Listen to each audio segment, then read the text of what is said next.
नमस्कार, आपका स्वागत है हमारे चैनल पर। और जिस तरीके से कानपुर में हिंसा हुई थी उसके बाद उत्तर प्रदेश की पुलिस लगातार हाई अलर्ट पे थी और आज जिस तरीके से जुम्मे की नमाज है उसको लेकर कड़ी सुरक्षा पूरे उत्तर प्रदेश में कर दी गई थी। लेकिन देवबंद से एक बहुत बड़ी खबर आ रही है कि देवबंद में किस तरीके से जुम्मे की नमाज के बाद जो नमाजी थे वो जब सड़कों पे आए और उसके बाद उन्होंने बवाल मचाया, लेकिन उत्तर प्रदेश की पुलिस ने किस तरीके से उनको खदेड़ा है ये आप खुद देख सकते हैं फोटोग्राफ में। किस तरीके से जो नमाजी जुम्मे की नमाज के बाद सड़कों पे आए थे, लेकिन उनको किस तरीके से यूपी की पुलिस ने खदेड़ा है ये आप खुद देख सकते हैं। जिसका पहले से अंदेशा था कि जुम्मे की नमाज के बाद बवाल हो सकता है, वही ये दिख रहा है कि अब जुम्मे की नमाज जैसे ही खत्म हुई उसके बाद किस तरीके से हंगामा हुआ। उत्तर प्रदेश के बड़े बड़े वो शहर, वहां पर किस तरीके से ये बवाल शुरू हो जाता है। लखनऊ ले लीजिए, आपका सहारनपुर ले लीजिए, फिरोजाबाद, मुरादाबाद,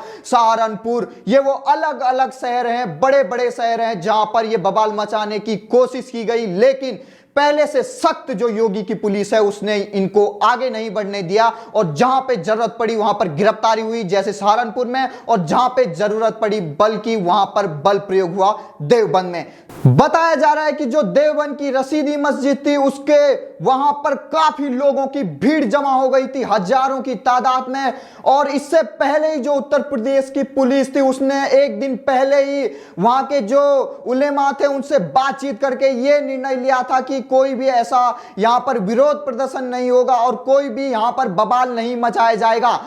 और उलेमा के आश्वासन के बाद वहां की पुलिस ने किस तरीके से आज चाक चौकस बंदोबस्त किए थे सुरक्षा के। लेकिन जिस तरीके से जुम्मे की नमाज होती है और उसके बाद जो नमाजी सड़कों पे आते हैं और धीरे धीरे कर वो तादाद सड़क पर बढ़ती जाती है, और जिसको देखते हुए यूपी की पुलिस जो पहले से तैयारी करके बैठी हुई थी वो भी सड़कों पे आ जाती है और दोनों तरफ नमाजी और पुलिस आपस में रहते हैं। जैसे ही वहां पर बवाल शुरू हो जाता है और वहां पर जो नारेबाजी नुपुर शर्मा के खिलाफ होने लगती है, और उसके बाद किस तरीके से जब यूपी पुलिस को लगता है कि यह भीड़ अब उग्र होती जा रही है और जो बवाल है वो आगे और बढ़ सकता है, उसके बाद यूपी की पुलिस ने पिछले कानपुर के हादसे से यह सीख लिया है कि ऐसे बवालियों को कोई भी छूट नहीं देने हैं पहले। और इसी तरीके से यहां पर जो देवबंद में यूपी पुलिस थी उसने किस तरीके से इन बवाल मचाने वाले नमाजियों को किस तरीके से पकड़ पकड़ कर इनको बंद कर दिया है। और आप खुद देख सकते हैं इनको यूपी पुलिस किस तरीके से,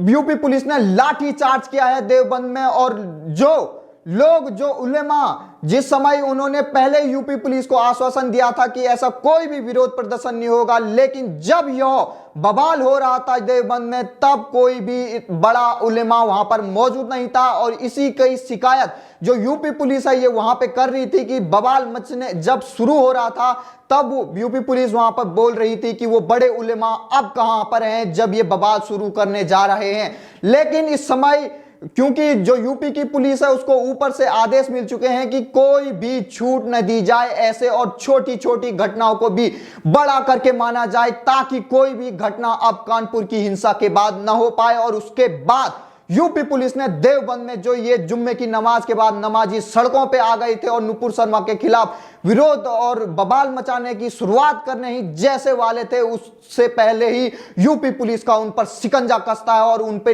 लाठी चार्ज की जाती है और जो भी बवाल कर रहे थे उनको धरपकड़ की जाती है। तो आप खुद देख सकते हैं कि देवबंद में जिस तरीके से जुम्मे की नमाज के बाद ये नमाजी जब हुड़दंग मचाने वाले थे उससे पहले ही यूपी पुलिस का सख्त एक्शन हो जाता है। वहीं कानपुर की बात करें तो कानपुर में भी धारा 144 पहले ही लगा दी है और जो वहां के लोग थे उनसे पहले ये बातचीत हो गई थी कि कोई भी अब यहां पर हिंसा का अंजाम नहीं दे पाए। इसके लिए वहां के उलमाओं और जो बड़े बड़े लोग थे उनसे पहले ही बातचीत कर दी गई थी। और आज अभी तक देखा जा रहा है कि कानपुर में शांति बनी हुई है और लगातार जो पुलिस है वो ऊपर बड़ी बड़ी बिल्डिंगों से रेकी कर रही है ताकि कोई भी ऐसी घटना को अंजाम न दे पाए जिस तरीके से पिछले 3 जून को कानपुर में हिंसा हुई थी। वहीं आपको मैं बता दूं, पूरे देश भर में जिस तरीके से जुम्मे की नमाज के बाद कड़ी सुरक्षा कर दी गई थी, लेकिन यहां पर जामा मस्जिद दिल्ली में किस तरीके से जैसे ही जुम्मे की नमाज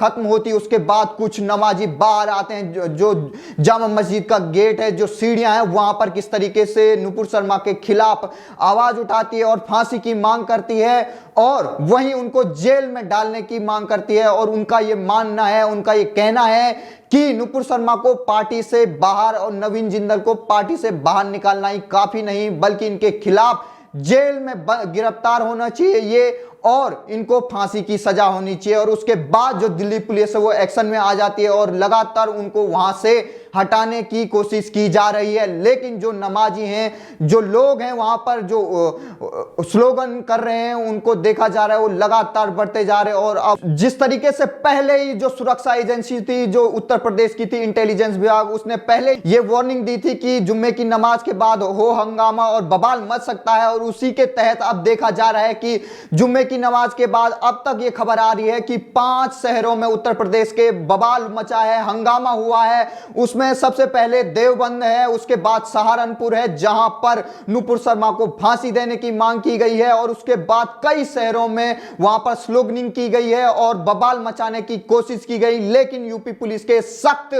एक्शन और यूपी पुलिस की कड़ाई की वजह से इन बवाल को ज्यादा नहीं मचने दिया गया और उनको वहीं पर दबोच दिया गया। यूपी की पुलिस ने जहां पर भी देखा कि अब जो बवाल है वो आगे बढ़ सकता है, वहीं पर यूपी की पुलिस ने लाठीचार्ज और बल प्रयोग किया है ताकि इन लोगों का जो हंगामा है वो ज्यादा न बढ़ने पाए। लखनऊ की जो टीले वाली मस्जिद है वहां पर भी नारेबाजी हुई है और वहां पर भी बवाल मचा है, और वहीं मुरादाबाद में भी बवाल मचा है जहां पर भी नारेबाजी हुई है। और जो फिरोजाबाद है वहां पर भी जब नमाजी नमाज पढ़ के बाहर आए उसके बाद उन्होंने वहां पर हो हंगामा किया, स्लोगनिंग की नुपुर शर्मा के खिलाफ। और वहीं प्रयागराज में भी जो नमाजी थी उन्होंने जुम्मे की नमाज के बाद वहां पर प्रदर्शन किया और उन्होंने वहां पर नुपुर शर्मा और नवीन जिंदल के खिलाफ वहां पर नारेबाजी की। तो ये देखिए किस तरीके से ये अलग अलग शहर हैं जो उत्तर प्रदेश के हैं और वहां पर किस तरीके से नारेबाजी और वहां पर बवाल मचाने की कोशिश की जाती है। लेकिन उत्तर प्रदेश की जो पुलिस है, जो सख्त पुलिस है, उसके सख्त पहरे की वजह से ये बवाल आगे नहीं बढ़ पाया और वहीं पर पुलिस ने इसको खत्म कर दिया। और वहीं आपको बता दूं ये कौन कौन से 5 वो शहर हैं, मुरादाबाद, देवबंद, आपका प्रयागराज, लखनऊ और आपका मुरादाबाद और सहारनपुर। ये वो अलग अलग शहर हैं जहां पर जुम्मे की नमाज के बाद बवाल मचाने की कोशिश की गई, लेकिन उत्तर प्रदेश और योगी आदित्यनाथ की पुलिस ने उनको वहीं पर धरपकड़ की और इस बवाल को आगे नहीं बढ़ने दिया। और जहां पर उन्हें उपयुक्त लगा कि बल प्रयोग करना है, देवबंद में देखा गया किस तरीके से बल का प्रयोग किया गया और जो लोग बवाल मचाने की कोशिश की जा रही थी उनको यूपी पुलिस ने वहीं पर धरपकड़ कर दी। बताया जा रहा फिरोजाबाद में जो नमाजी हैं उन्होंने काली पट्टी बांधकर वहां पर विरोध प्रदर्शन किया। और सहारनपुर, क्योंकि ये पूरा जो इलाका है सहारनपुर का एक विशेष धर्म का डोमिनेटेड इलाका है और सहारनपुर में लगभग 40% से ज्यादा आबादी एक विशेष धर्म की है। और वहीं ये खबर आ रही है कि यूपी पुलिस ने जो जुम्मे की नमाज थी उसके बाद जो नमाजी सड़कों पे उतर आए थे उनमें से कई नमाजियों को गिरफ्तार कर लिया है और देवबंद में कई पर लाठीचार्ज हुआ। पहले ही कई शहरों में बंद की कॉल दी गई थी, लेकिन अब जो बवाल था वो मचाना इनका पहले से अंदेशा था और उत्तर प्रदेश की पुलिस ने अपना जिस तरीके से काम किया वो बेहतरीन माना जा सकता है। और अब ये माना जा सकता है कि योगी जी अब इससे भी सख्त होंगे, क्योंकि उन्होंने पहले ही कहा था कि किसी भी दोषी को छोड़ा नहीं जाएगा। और अब जो ये कोशिश की गई है बड़े बड़े शहरों में, अब ये लगता है कि जो वहां के प्रशासन है अगर किसी की ढिलाई यहां पर दिखती है तो उन पर भी कार्रवाई जरूर हो सकती है और इन लोगों पर भी कार्रवाई जरूर होगी जिन्होंने यहां पर बवाल मचाने की कोशिश की है। धन्यवाद।